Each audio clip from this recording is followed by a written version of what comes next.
Você está viajando por outra dimensão, um lugar não apenas da visão e do som, mas também da mente. Uma jornada em uma terra maravilhosa, cujos limites são os da fantasia. Sua próxima parada, além da imaginação.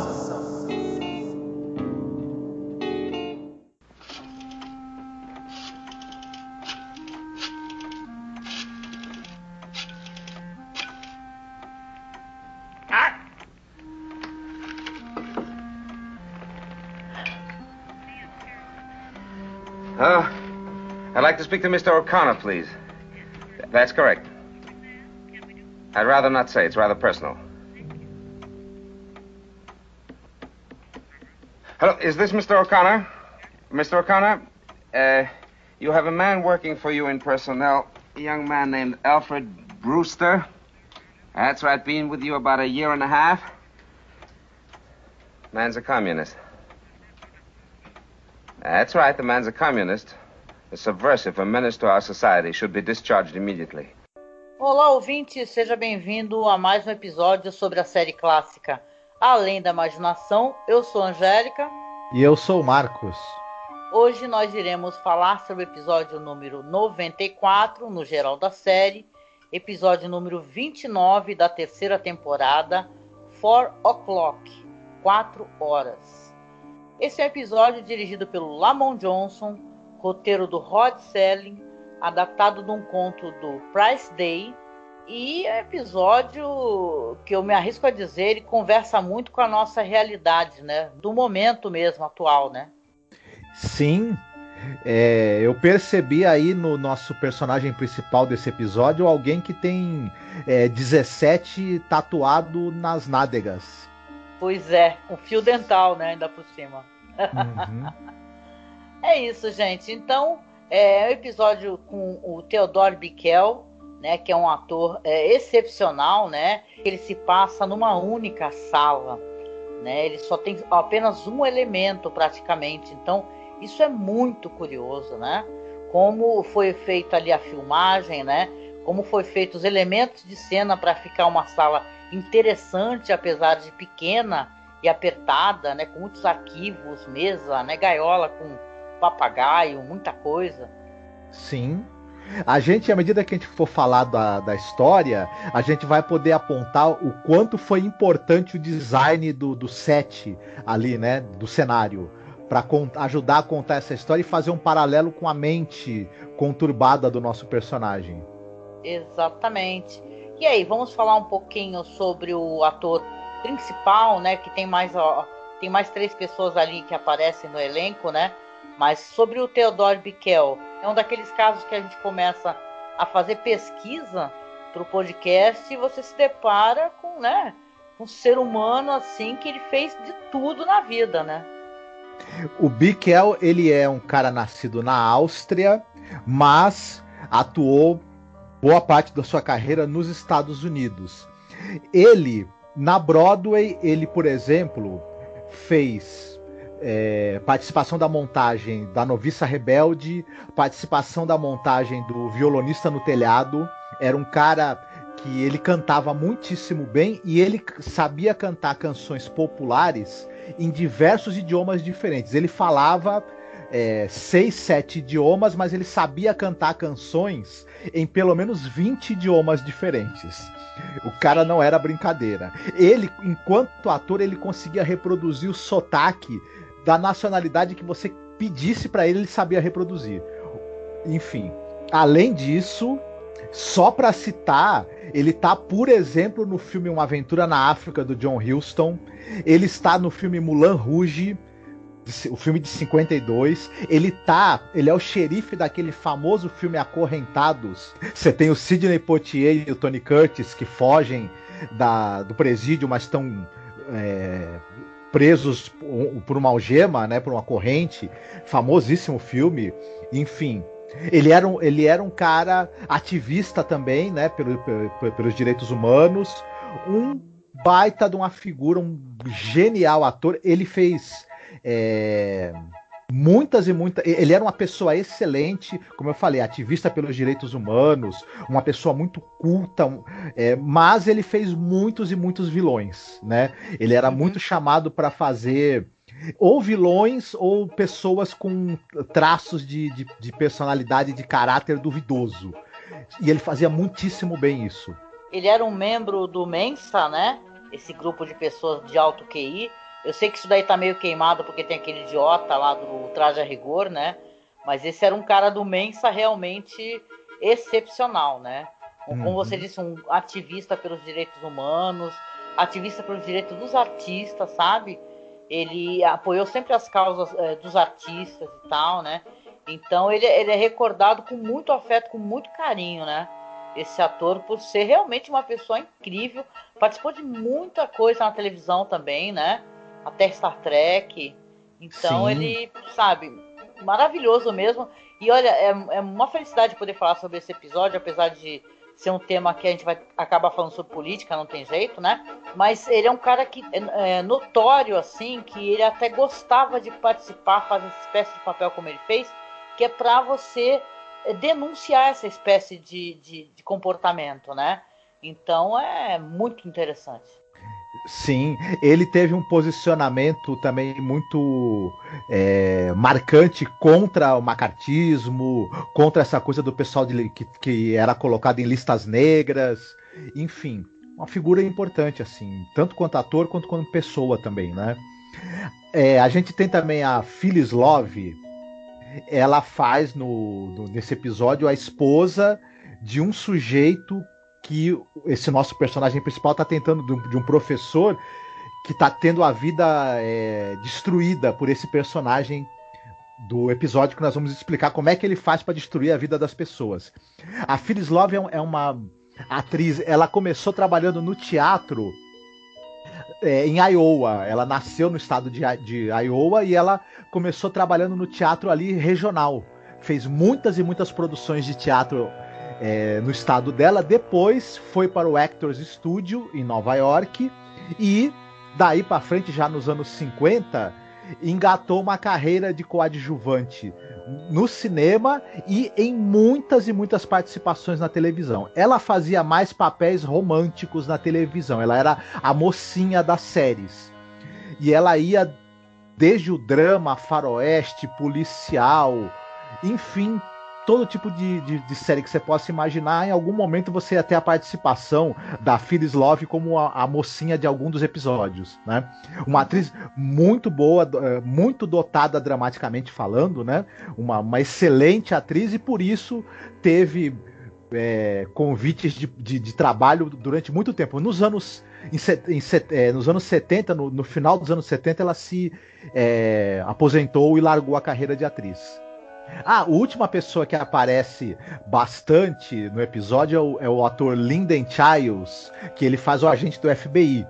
Ele era um cara de televisão, ele tem também bastante participações em todo tipo de série também. Ele fazia bastante série policial, ele tem esse jeitão assim sério, né, que transmite uma certa altivez e seriedade. Então ele tava lá nas séries de policial, nas séries de faroeste, mas na verdade séries policiais, drama, enfim, trabalhou nos teatros televisionados também.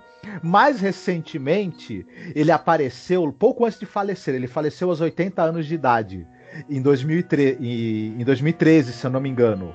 Mas ele acabou participando num dos filmes aí de uma revival da trilogia de filmes do Dr. Mabuse. Olha, que legal. Foi um dos últimos papéis, na verdade o último papel. Ele faz o inspetor, né, de polícia que tem dessa história do Dr. Mabuse. Mas era um ator de televisão, né? Ele está em Lambada, a Dança Proibida também. Ai, por exemplo. Tem um podcast sobre. Uhum. A gente citou aquela série do lobisomem, lembra? Que a gente chegou a citar num dos episódios? Uhum. Ele também está em um episódio dessa série, por exemplo. Enfim, ele tá no V, né? A Batalha, lembra? Aquela série do V, a Batalha Final? Sim, a série clássica, né? A série clássica ele também está. Isso aí. Bom, eu queria comentar um pouquinho sobre o Price Day, né, que é o autor do conto. Ele é conhecido por esse conto, né, o conto mais famoso dele, 4 O'Clock. Porém, ele é um jornalista vencedor do prêmio Pulitzer, né? Ele é um cara que ele escrevia poesia para o jornal The New Yorker em 31, e ele acabou se tornando uma pessoa muito importante porque a carreira jornalística dele, por exemplo, ele foi correspondente de guerra do jornal Sun, e então ele foi um dos primeiros civis a testemunhar e relatar as condições dos campos de extermínio nazistas. Olha, depois da libertação, né? E ele foi o único repórter de um jornal individual a testemunhar a rendição alemã em Reims. Então, ele é uma pessoa que ele era excepcional, né, enquanto um jornalista, né? Trabalho muito diversificado, escrevia poesia, contos. Diz que esse 4 O'Clock é uma temática que ele não abordava muito, né? Ele tinha outras temáticas das quais ele trabalhava mais. E ele, inclusive, trabalhou para o cinema, fez roteiro para um filme com a Ida Lupino, chamado The Lady in the Mob, né? De 39 esse filme, e diz que é muito interessante. Não assisti, eu quero acompanhar toda a carreira da Ida Lupino ainda, mas é fascinante, né? E tem umas diferenças na história, né? Porque o Rod Serling, que é um excelente roteirista, escrevia muitíssimo bem, ele adaptou, né? Porque o Price Day tem uma história deste homem, mas é uma coisa muito contada por flashback, né? Então você tem algumas interações que também não tem no conto, né? Então o Rod Serling adaptou e diferenciou, porém o conto é muito famoso, um conto muito importante, que por sinal eu não sabia, até compartilhei no nosso grupo, gente. Entrem lá no nosso grupo no Facebook, que é o Fãs de Além da Imaginação, que existe um movimento, claro, a série é muito querida e é sempre recordada. E tem o Zachary Quinto, né, que vocês devem recordar porque ele fez um papel nos filmes novos do Star Trek, né? Ele fez o Spock, jovem, e ele tem uma leitura, né? Os caras passaram isso em rádio nos Estados Unidos. Tem uma leitura deste conto, 4 O'Clock, e é muitíssimo elogiada a leitura dele, porque é muito enervante. Ele tem uma atuação muito interessante, fazendo um audiodrama. Vocês vão ver, né, do que se trata a história. A gente já falou que é impossível a gente não relacionar com os temas dos quais nós estamos tratando nesse momento, né? O mundo, né? Com esse crescente conservadorismo e autoritarismo, né? Então, vamos chegar lá. Mas é uma curiosidade interessante, né? Eu fiquei muito curiosa e também, se eu achar um caquinho, prometo que coloco aqui no podcast. The hands of the clock on the table in front of Mr. Krangle stood at 3:47 on a summer afternoon. "You're wrong about that, you know," he said, not taking his eyes from the face of the clock. "You're quite wrong, pet. As I have explained to you often enough before, the moral angle presents no difficulties at all."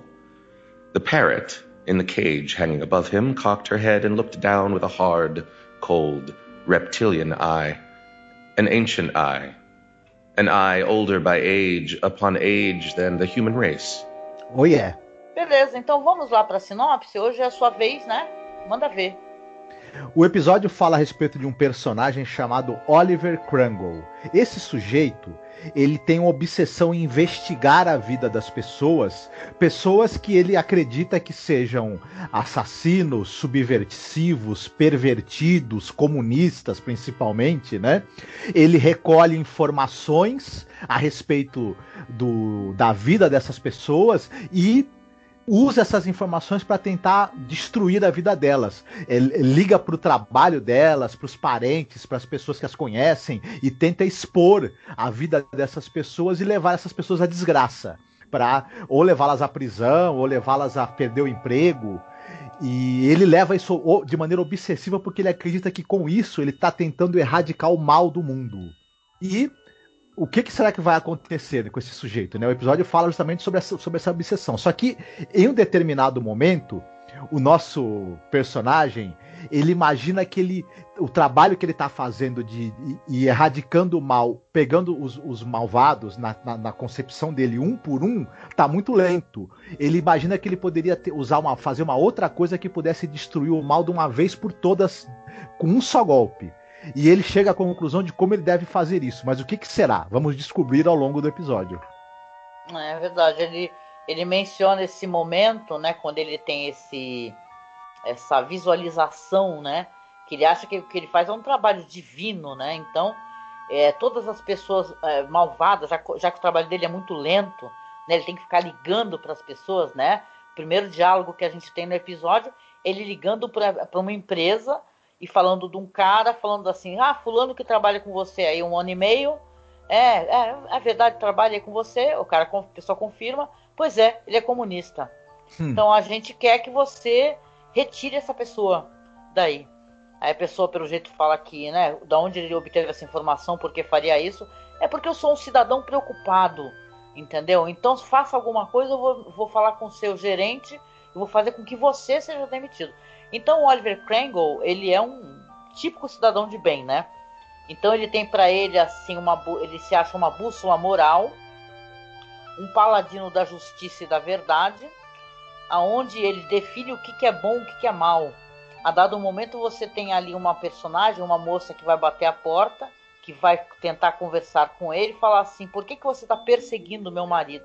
O marido dela é um médico e o caso é que uma pessoa faleceu no plantão desse médico, que é o marido dela, e o Oliver está escrevendo cartas e cartas e cartas ao hospital, exigindo que ele seja demitido, né? Aí ela fala pro Oliver, fala assim, mas o meu marido tinha muitas pessoas para atender naquele momento. Ele tinha no plantão dele várias pessoas, não tinha como salvar todas ao mesmo tempo. Ele debocha da mulher, trata a mulher muito mal, né? E ela fala para ele, na verdade, que ele sim é o mal, né? Que ele é o mal, que ele é uma pessoa cruel, né? Pelo que ele está fazendo, porque ele está infernizando, né? Aliás, né, Marcos, se recorda, ele tem uma técnica, né? De como fazer para infernizar a vida das pessoas. Ele liga de noite, não é isso? Tem um momento que ele explica isso. Sim, ele prefere ligar para as pessoas de madrugada, porque ele acha que é o momento em que as pessoas vão se sentir mais incomodadas com as ligações e vão fazer alguma coisa a respeito, nem que seja para se livrar dele, né? Ele trata muito mal a senhoria, né, que é a senhora Williams, e ele começa a repreender ela e começa a falar que tem uma ficha dela, porque sim, ele tem fichas das pessoas, né? Tem arquivos e fichas, e ele fala que ela é uma mulher simplória, entendeu? E, sabe, não evoca nem o interesse dele, né? Ele é uma pessoa horrorosa, né? Uma das melhores coisas que tem em cena é aquele papagaio dele, que fica falando louco, né? Mads, né? Mads, ele vai e coloca uma bolachinha ali no copinho do papagaio. Exatamente. Eu adoro essa história desse negócio dele ficar colocando ali as nozes pro papagaio e o papagaio sempre chamar ele de maluco. Ele fica gritando Mads, né? Na história original tem até uma coisa muito curiosa, essa parte do papagaio, porque aqui no episódio dá a impressão até que ele tenta calar o papagaio com a comida, né? Ele meio que cada vez que o papagaio começa a gritar louco, que é o que ele vai e coloca ali a bolachinha, né? E o bichinho fica quieto, olhando, né? E tal. É até muito bonitinho, né? O papagaiozinho. E ele vai lá e coloca, né? Então ele tem poucas interações, né? Coisa que essas interações elas não existem no conto original, né? Do Price Day. Então, na série, o Rod Serling colocou as interações e eliminou o flashback, né? Para que você tenha esse monólogo dele. São monólogos muito dolorosos de você assistir, porque a dado momento ele olha pela janela e fala assim, olha só essas pessoas, né? Pessoas apodrecidas, né? Pessoas que estão gastando oxigênio. Qual é a validade delas no mundo? Então ele se acha melhor que todo mundo. Ele é o típico cidadão de bem bolsonarista, entendeu? Que pouco se importa com a vida das pessoas. Ele só quer ser uma bússola moral do que ele acha que é certo, do que ele acha que é errado. Ele acha que aquele mundinho dele, aquela salinha dele é o certo. Ali tem toda a verdade. Tanto que ele, no conto original, diz que o personagem dele, ele tem um insight, assim, que ele tá fazendo um trabalho de Deus, entendeu? Tocado por Deus. Isso daí também é uma das maneiras que essas pessoas se referem a si mesmas, né? Que elas estão fazendo o trabalho de Deus, é pela família, né? É pelas crianças, né? Na verdade, eles as pessoas pouco se importam, né? Então ele é um ser humano ridiculamente minúsculo, né? A gente vem até falando isso porque o episódio anterior também trata disso. Ele é um ser humano minúsculo, né? E ele acha, né? Justamente porque a esposa desse médico que vai falar com ele fala que ele é um homem pequeno e tal, e ele tem esse negócio de ele achar então que vai existir um grande momento às 4 horas da tarde e que todas as pessoas malvadas vão se tornar pessoas de 60 centímetros, né? Que tanto que aí ele está aguardando ansiosamente a visita de um cara do FBI, porque ele vai falar pro FBI, ó, você pode prender todas essas pessoas que você encontrar que tenham 60 centímetros, pois elas são pessoas malvadas. Exatamente. E o cara do FBI vai escutando, né, os argumentos dele, falando que ele investiga a vida das pessoas e que ele descobre quem são criminosos, quem são pervertidos, quem são aqueles que são comunistas infiltrados. Ele tem uma teoria da conspiração que, na verdade, os comunistas se infiltraram em todas as escalas ali da vida social americana. Eles estão infiltrados no governo, na educação. Os comunistas estão infiltrados em todos os locais. Parece os idiotas paranoicos que a gente vê no Brasil hoje, que eles acham que tem comunista infiltrado em tudo que é lugar, né? Em pleno 2021, no Brasil, tem comunista em tudo que é lado das pessoas. E esse cara, o nosso amigo ali, o Oliver, o personagem do episódio, ele tem essa mesma paranoia. O cara do FBI, escutando aquilo tudo, ele chega à seguinte conclusão, que o Oliver é total e completamente louco, que ele tem que procurar um psiquiatra, que ele tem que procurar tratamento. As pessoas que aqui no Brasil em 2021 acreditam que nós estamos vivendo uma grande conspiração global do comunismo precisam procurar um psiquiatra também, e logo, né, porque elas estão ficando perigosas para elas e para os outros. Mas voltando ao episódio, o cara do FBI fala, não, esse cara é louco, esse cara tem problema mental, não vou levar a sério. E ele, né, fala pro cara, procura um médico que eu tenho mais o que fazer, dá licença, né?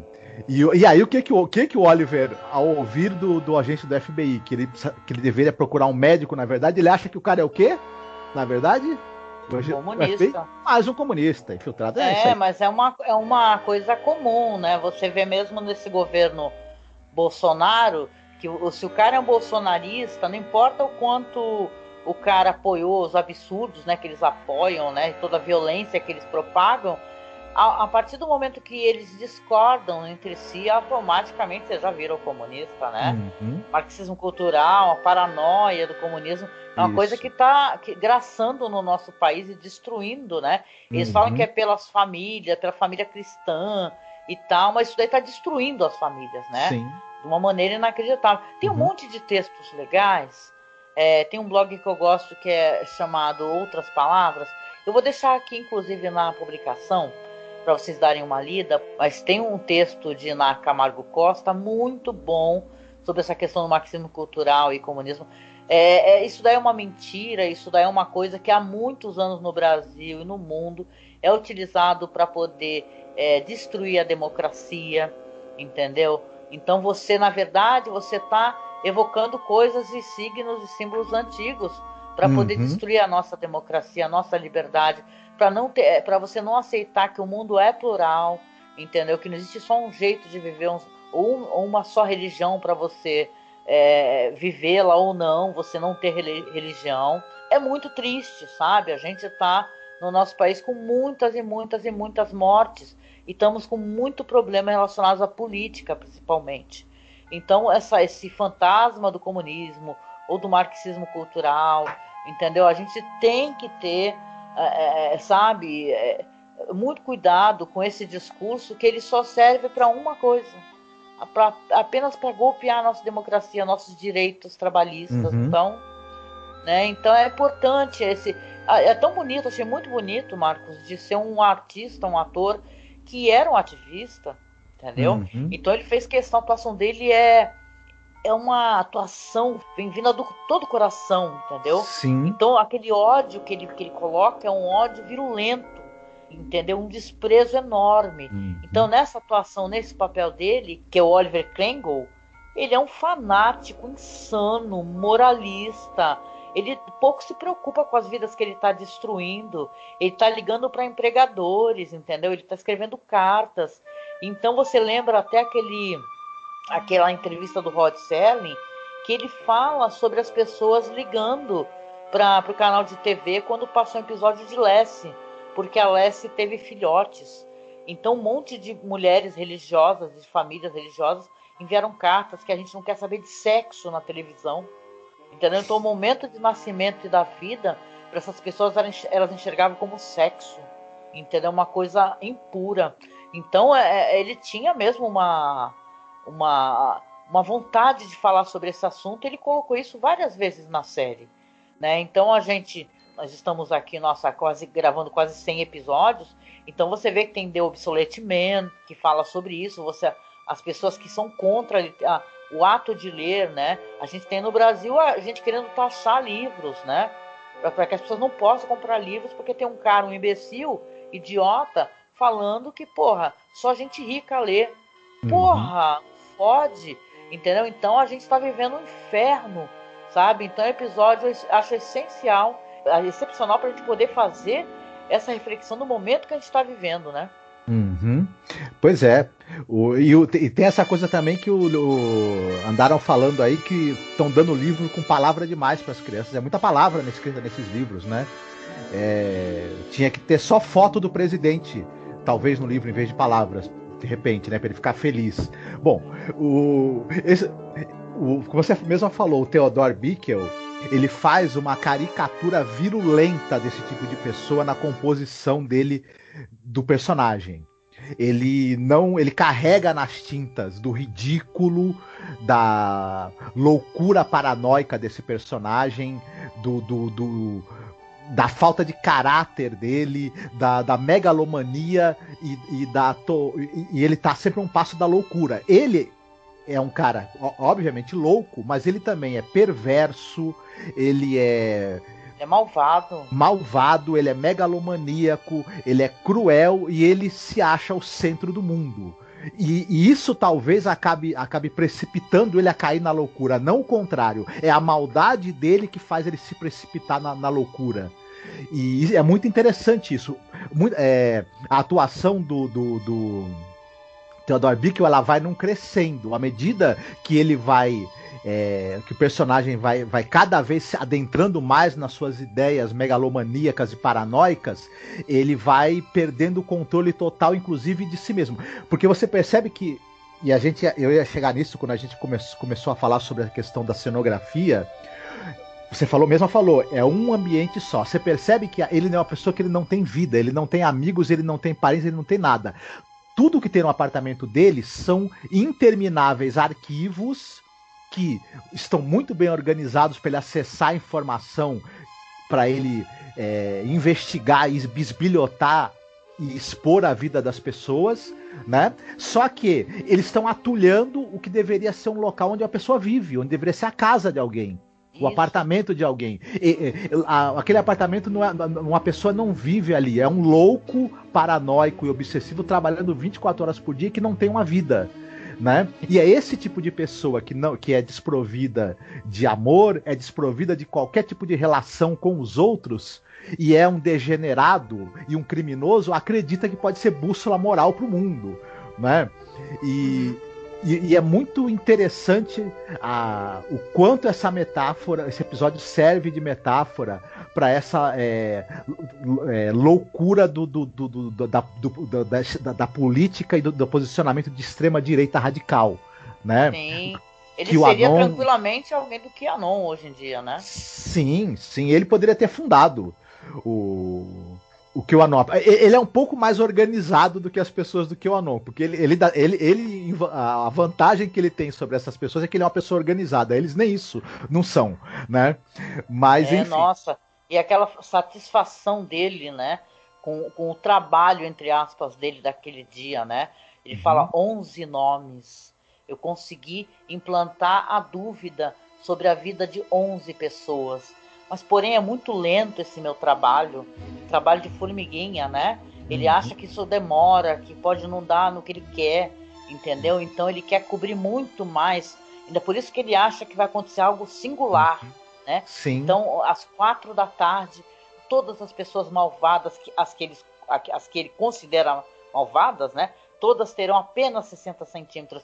Então, quando ele recebe o cara do FBI, ele fala pro cara sobre todas essas coisas que ele acha que vai acontecer, o que ele tem feito. O cara fala para ele assim, olha, o que o senhor tá fazendo, na verdade, o senhor tá atrapalhando, né? Vamos colocar aqui considerações, porque na época do marcatismo, né? O FBI e tal, né? Mas assim, ele fala, para isso existe a lei. A lei existe para isso, não é o senhor que tem que aplicar a lei. O senhor definir quem é culpado e quem é inocente. No caso dele, ele só considera as pessoas culpadas. Mas igual a ele, tem um exército de pessoas intelectualmente limitadas que tem um vocabulário de menos de 300 palavras e que tem uma visão de mundo que é inferior a alguém que está cursando a 4ª série, adultos de 40 anos de idade, né? E acham que tem que reformar o mundo, que tá tudo errado no mundo, só eles que estão certos, né? E para isso tudo, foda-se, é uma hipocrisia sem fim, né? É gente indo aglomerar na rua, né? Atos antidemocráticos, vacinados, né? Com a vacina no braço, né? Pedindo para outros se sacrificarem, né? Irem trabalhar, as escolas funcionarem. A gente está vivendo uma época muito difícil nessa pandemia, né? Uma época muito sofrida, e tá muito difícil a gente acompanhar, sabe? A loucura e a desgraça da demolição do nosso país e a nossa democracia sendo implodida, né? Exatamente, a gente percebe similaridades entre a situação que esse episódio ele comenta e as coisas que a gente vê hoje em dia e que provavelmente o Rod Serling acompanhou nos anos 50 com o macartismo, com a paranoia anticomunista, com a extrema-direita botando as garras de fora, né? Em diversas ocasiões, também na época dele, e o episódio ele é muito feliz em relação a isso. Eu só acho que tem uma coisa no roteiro, que assim, esse episódio talvez ele tivesse se beneficiado de se ele fosse um pouco mais longo. Por quê? Essa coisa dele achar que ele tem poderes que podem fazer com que ele consiga fazer as pessoas más ficarem com 60 centímetros de altura e tudo mais, fica meio assim... não é exatamente uma crítica que eu tô fazendo, mas para mim, dele ser um paranoico organizado, que tem um trabalho para expor a vida das pessoas e acusar as pessoas, para ele acreditar que ele tenha poderes mágicos, de certa maneira, de um verdadeiro Deus, para fazer a altura das pessoas diminuir, parece que é um salto de uma situação mental para outra que não tem um meio termo, é uma coisa que ficou meio assim... sem ter uma construção, para mim, né? A gente pode imaginar também que aquele final e tudo mais é uma loucura da cabeça dele, né? E tudo. Mas eu achei que talvez um pouco mais de tempo, claro, o episódio tem um tempo fechado que eles não poderiam ampliar, né? Isso só vai acontecer na 4ª temporada. Esse personagem mereceria um desenvolvimento um pouco maior pra gente poder entender essa lógica distorcida que ele tem, né? É verdade, concordo contigo. Esses episódios de 25 minutos, né? Eles se sente às vezes que tinha que ter mais conteúdo ali, né? Apesar que eu acho que ele consegue, é um episódio sobre um personagem, né? Trabalha essa mente perturbada desse personagem, e ele consegue mostrar que o personagem ele é uma pessoa enlouquecida também, né? Apesar de estar fazendo de maneira... ele tá fazendo maldade, tendo consciência que ele tá fazendo coisas erradas, né? Entendeu? Quando a mulher pede pelo amor de Deus, né? Deixe meu marido em paz, né? Que meu marido não consegue dormir com você o tempo todo atormentando o hospital. Então você tem essa quebra, né? Da total realidade, porque o plot twist é esse, né? Às 4 horas da tarde, ele tá ali aguardando ansiosamente ali na janela, olhando para ver as pessoas reduzirem, ficarem pequenas, e ele que fica pequeno. Ele se torna um homem minúsculo, né? No conto, a questão do papagaio, você tem porque ele fica o tempo todo alimentando, dando nozes até pro bichinho, e ele repara que ele não alcança mais a gaiola. Então ele tem essa noção do que aconteceu com ele, dessa maneira, na hora que ele vai tentar alimentar, ele vê que ele não alcança, né? Na série é uma coisa, alguém pode achar que é anticlimático esse final, eu acho um final perfeito. Esse é um episódio que eu colocaria no top 10 tranquilamente, porque ele é um homem pequeno, porque pessoas assim, na verdade, são pequenos, né? São pessoas que têm uma visão limitada, entendeu? Então, você ser pequeno não é você ser uma pessoa pequena com uma crítica estética, não. Você é uma pessoa pequena, porque você está reduzido a esse pequeno espaço, né? Que você está aí entre tuas coisas, né? A tua visão é limitada, entendeu? O teu jeito de ver o mundo é limitado, entendeu? Você vê que é uma pessoa que não tem acesso à leitura, a única coisa que ele faz na vida dele é ter esses montes de formulários e arquivos sobre outras pessoas, né? Ou seja, né, ele acha que ele é a bússola moral do mundo, né? Então ele acaba descobrindo que ele mal vai conseguir enxergar pela janela o mundo que ele está tentando julgar o tempo todo e condenando, né? Ele se acha o juiz e o executor, né, praticamente, do mundo. Então é um final que é uma porrada, assim, né? As pessoas podem até criticar. Eu acho um final que ele deixa meio ambíguo ali para o espectador, né? Por que ele acha que tem esses poderes? Como eu te disse no conto, ele tem um insight, né? Ele acha que está fazendo o trabalho de Deus, porque ele está olhando para umas nuvens, assim, e fala, não, tudo isso que eu faço aqui é porque Deus acha que eu tenho direito de fazer, entendeu? E veja bem, isso daí é uma coisa que muita gente se acha, né, no mesmo, né, direito, né, de julgar as pessoas e condenar as pessoas, né? Então é um episódio muito importante, né? Se a gente falou naquele episódio lá sobre os sapatos das pessoas, e você colocar os sapatos das pessoas e as pessoas se transformam naquele ser, né? A gente usa muito esse negócio de você colocar um calçado do outro para se colocar no lugar da empatia, você ser empático, né? E você tentar entender que a vida não é ali o teu ambiente, para tudo tem outras perspectivas. Então esse cara é um cara que não tem perspectiva de nada, e agora vai ter menos ainda. Tem uma leitura interessante que a gente pode fazer também desse episódio, que ele acha que tem poderes de um deus, na verdade. E ele também se imagina onisciente, porque ele acha que ele consegue perscrutar a vida de todo mundo e fazer um julgamento preciso do que tem no coração das pessoas, se elas são boas ou más. Então, ele é também uma metáfora de um deus, né, vingativo, um deus que julga as pessoas o tempo todo e fica impondo punições a elas de maneira arbitrária. E o quanto que esse deus é o deus desse tipo de pessoa, né? Eles enxergam a divindade e Deus dessa maneira. Ele é tão baixo, cruel e vingativo quanto elas são. E também essa leitura de uma religiosidade deformada e doentia também é interessante e patética, né? Também. Sim. Esse episódio funciona em muitos níveis. O final, eu acho que ele não funciona enquanto plot twist, porque a gente logo imagina o que vai acontecer. Quem vai ficar pequeno é ele. Isso aí Sim. A gente já vê, mas enquanto metáfora dessa coisa do cara que não enxerga a própria pequenez e a própria irrelevância, é muito bem colocado e é muito engraçado de se ver também. Né? Concordo. Muito bom, muito bom. Vamos lá àquela pergunta, e aí, ponto alto e ponto baixo na sua opinião? Eu gostei muito da interpretação do Theodore Bikel, gostei bastante da direção do Lamont Johnson, eu acho que ele foi muito seguro ao conduzir e muito feliz na escolha do tratamento visual do episódio.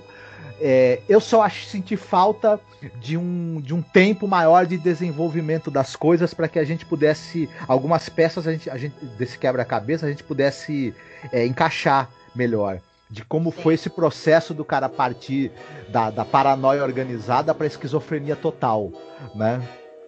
É verdade, sim. Eu concordo contigo, adorei o Theodore Bikel, foi uma coisa maravilhosa poder pesquisar sobre ele, sabe? A abertura do Rod Serling, ela é muito do que eu penso sobre outras coisas, sobre pessoas assim. Ele coloca assim, eu não sei se eu posso falar sobre isso agora, né? Mas ele coloca assim, esse é Oliver Kringle, um traficante de petulância e veneno. Ele escolheu arbitrariamente às 4 horas da tarde como a sua... Aqui ele coloca uma palavra em alemão que eu não vou tentar pronunciar, mas a tradução é crepúsculo dos deuses, né? Como seu crepúsculo dos deuses pessoal. e estamos prestes a assistir a metamorfose de um fanático pervertido, envenenado pela gangrena do preconceito, ao status de um anjo vingador reto e onisciente, dedicado e temível.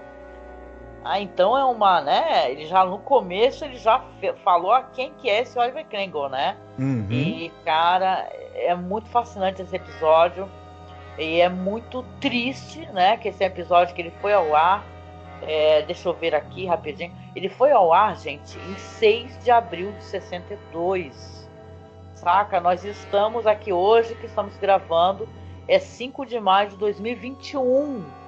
Entendeu? A gente tá gravando muitos e muitos anos depois, e a gente tá, pelo menos no nosso país, em vários países no mundo, né? Para quem acompanha a notícia, acompanha a política, a gente faz isso muito, vivendo isso novamente, né? Essa farsa chamada, essa caça ao comunista, entendeu? Você retirar e remover direitos que foram uma batalha de muitos anos, e né, de pessoas que verteram muito sangue por esses direitos trabalhistas, sabe? Então a gente está perdendo muita coisa. A gente precisa muito refletir, entendeu? E ver o que está acontecendo no nosso próprio país, cobrar das pessoas, sabe? A responsabilidade pelos atos do que o povo está passando hoje em dia, né? Então, olha, com certeza é um episódio que eu gostei muito. Para mim não tem ponto baixo. Eu acho que até esse plot twist que tem, ele funcionou para algo, né? Para representar de maneira visual algo que esse personagem é, uma pessoa pequena, uma pessoa insignificante, e é isso, né? Pois é. Muito bem. E eu queria saber de você quais indicações de filmes ou outros produtos você tem, né, relacionados ao episódio. Pois é. Olha, eu vou indicar um filme que eu sou absolutamente apaixonada em todos os níveis possíveis. Eu sou fã do Paul Scofield, que é um ator inglês, sabe? Ele, nesse filme, ele tem uma interpretação apaixonada, incrível, né? A gente tem um podcast sobre esse filme, que é o A Man for All Seasons, que é um filme de 66, dirigido pelo Fred Zinnemann. E a gente fez um podcast, né? Com o Paulo Elache, você e Paulo Elache. E é um drama biográfico, né, que vai contar a história do Sir Thomas More, né, que é o Lord Chanceler da Inglaterra, e é o cara que se recusou a assinar uma carta pedindo para o Papa que anulasse o casamento do Henrique VIII com a Catarina Aragão, né, para que ele pudesse casar com a Ana Bolena, né? Para quem conhece essa história, né, você vê que é um cara que foi matando esposas, né? E apesar de ser um filme que sim, o personagem é um personagem religioso, eu lembro que a gente teve esse debate no podcast do cara ter o Sir Thomas More, né, ser um cara que ele não se rende ao fato de torcer as leis e alterar as leis para que o rei fizesse o que quisesse, né? E depois está comprovado, foi daí que inclusive vem aquela religião anglicana, né? Que é uma religião que a chefe é a rainha, né, no caso, né? O rei ou a rainha. Então, uma história dramática, bonita, muito bem atuada. E, claro, não é só o Paul Scofield que está bem, todo mundo, o Nigel Davenport, o Léo McKerney, o Corin Redgrave, aparece o John Hurt, gente, novinho no filme. Então, é um filme que, pelo menos para mim, é um filme que ele bate muito forte em mim, e muito pela atuação do Paul Scofield, né? Que era um cara que já interpretava essa peça no teatro. E eu acho que é um filme que ele tem muito a ver, de certa maneira, com este episódio aqui. Com outro olhar, sabe? Um olhar de uma pessoa que ela não se rende a alterar o jeito de encarar a vida, de fazer as coisas, por uma questão de poder ou política, né? Então, eu acho muito interessante. Então, minha recomendação seria essa. Vocês procurarem. Eu não sei, esse filme tem por aí facilmente, eu acho, para baixar, né? Se você procurar o filme... A tradução é O Homem que Não Vendeu Sua Alma. E tem até um livro muito famoso também, que não tem no Brasil, chamado An Actor for All Seasons, que conta justamente a história do Paul Scofield, né? E eu gosto demais, gente, eu gosto demais. Se vocês puderem assistir o filme e conferirem o nosso podcast, porque humildemente, e olha que tem muitos anos que a gente fez esse podcast, É um podcast lindo também, entendeu? O nosso debate ele é muito interessante. Nós fizemos o paralelo com o Sir Thomas More e o Ned Stark do Game of Thrones, né? Então, aliás, corrigindo, não fomos só nós três, não. Também tem o nosso amigo Ivan Perder, que ele trouxe aquele outro olhar, também fez o contraponto, né? Fez o advogado do diabo no podcast. Então isso é muito interessante, é um papo muito legal. Tá? O filme é maravilhoso, sem palavras, de chorar. Tem momento que as pessoas assistem, caem mesmo as lágrimas, porque a história dele, para quem conhece, não termina bem pro personagem, né? E o podcast também foi um prazer e uma honra e um orgulho gravá-lo. Recomendadíssimo. E você, qual seria a sua recomendação? Dessa vez eu vou exagerar. Eu vou recomendar 3 filmes. Sinto muito, desculpe, não dá pra deixar passar. Mas eu vou falar rapidinho de cada um, porque inclusive são filmes conhecidos e tudo mais. A gente falou da carreira desse grande ator que é o Theodore Bikel. E a gente citou alguns filmes que ele participou e, por exemplo, ele em 51 ele participou do filme Uma Aventura na África, famosíssimo filme de aventura dirigido pelo John Huston, com a Katharine Hepburn e o Humphrey Bogart, em que um marujo meio bêbado, meio beberrão e uma missionária tentam derrubar um barco de guerra alemão durante a Primeira Guerra Mundial. É um dos meus filmes preferidos da vida, é um filme delicioso, absolutamente maravilhoso. O Bikel ele faz uma participação como um oficial alemão e, enfim, é incrível esse filme. Não deixem de ver, é maravilhoso. Em 58, ele participou de 2 filmes muito importantes. A gente já citou Acorrentados, é o filme do Stanley Kramer, né? E o Sidney Poitier e o Tony Curtis, eles são 2 prisioneiros, eles estão acorrentados um ao outro, eles fogem do presídio, um é branco, o outro é negro, então o filme ele trata da questão das diferenças sociais, a questão da tensão racial, um filmaço imperdível, atuações monstruosas do Sidney Poitier e do Tony Curtis, enfim, e para terminar, em 58 também, o nosso amigo Theodore Bikel, aliás, né? Ele participou de um filme de gênero, do gênero horror, que é um filme também que é um dos meus filmes de terror preferidos da vida, que é o I Bury the Living. I Bury the Living? Isso. Tô tentando lembrar qual que é o título em português? Eu não sei como é que esse filme se chamou em português, mas é aquele filme em que o cara ele vai se tornar diretor de um cemitério, substituir o diretor anterior, né? E ele e o cemitério tem um mapa onde você marca no mapa quem vai ser enterrado. Ele, né, descobre que quando ele põe o nome quando ele marca ali uma pessoa que ainda tá viva, a pessoa vai morrer para poder preencher aquela cova que agora tá marcada para ser preenchida. Lembrei, cara, esse filme é muito legal, muito legal. É um excepcional filme de suspense e terror, com o Richard Boone no papel principal e com o Theodore Bikel também, que o Theodore Bikel, se eu não me engano, no filme, ele faz o cara que também é coveiro e ajuda a cuidar ali do cemitério, né? E explica para ele, né, pro personagem que é o Robert Kraft, como funciona o mapa ali das covas e tudo mais.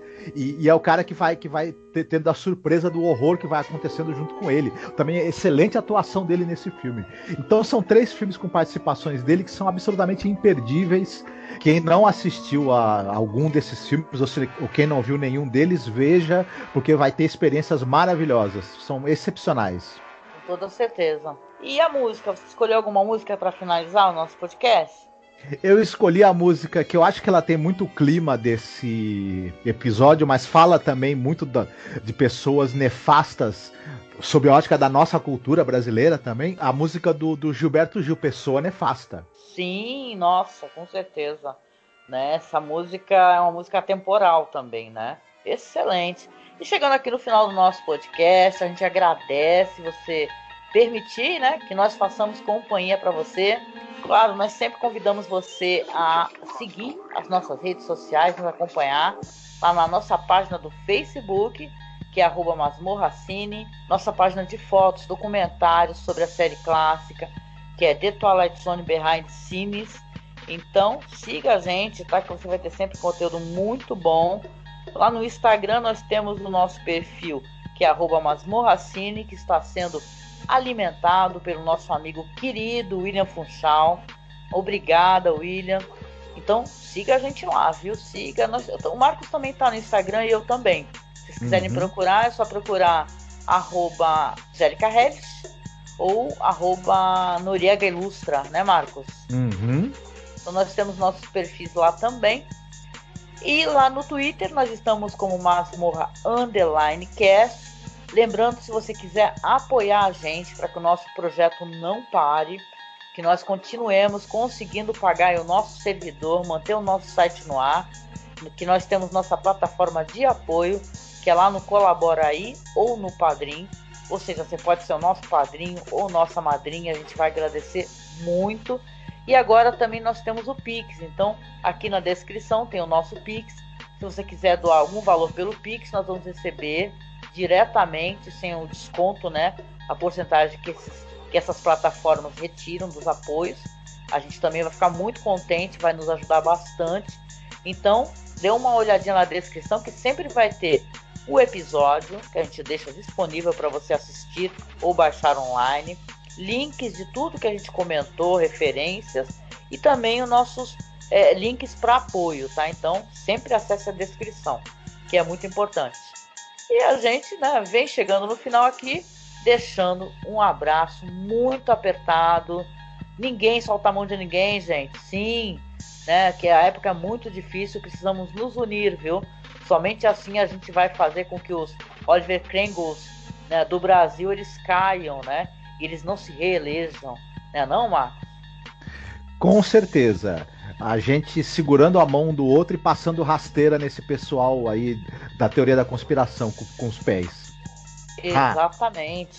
E a gente se encontra aí no próximo podcast sobre a série Além da Imaginação. Fiquem bem. Beijo, tchau, tchau.